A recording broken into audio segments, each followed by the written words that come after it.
ونيو هرتو waxaan ka hadlayaa in muuqaal baryaha bulshada la wareejinayay waa xariga inanta u badaragsan oo si kala duwan looga falceliyay ونيو horta inanta khalada badan baa ku dhacay dulmiye badan baa lagu la kacay gaf baa lagu xiray iyadoo waxba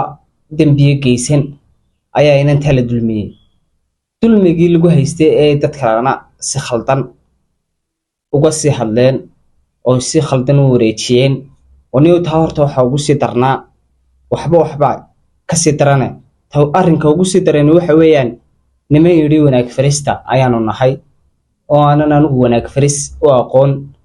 niman dara gaara lagu fushadaan oo aqaano ayaa markiiba inta la soo kiciyay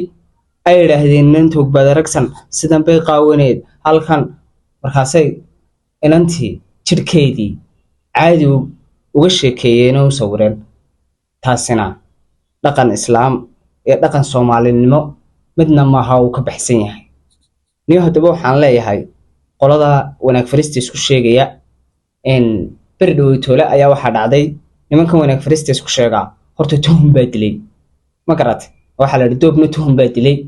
marka maalmaha kamida ayaa gaari nooha oo meel hargeysa baarkin taagan ayaa adigu iska dhaqdhaqaaqay hawada dhaqdhaqaajisay ma garat hawadii dhaqdhaqaajinaysay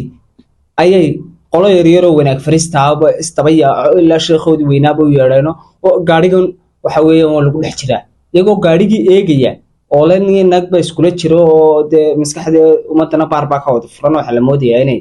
garanaysaa wax lagu dhex sameeyay gaariguna dar ilaahay iska dhaqdhaqaaqaya ayay markii saas ku wada yeedheen ayay ninkii gaariga lahaa ayay isaguna meeshii u yimi arkay wax ku dhaar maxaa ku dhaco noo gaariga man ka shakino war gaariga noo daayay buu ku wax kuma dhex jiraan waaba la furay gaarigii waxba looguma dhex iman gaari cidlaabo ha ay hawadu iska dhaqdhaqaajinaysay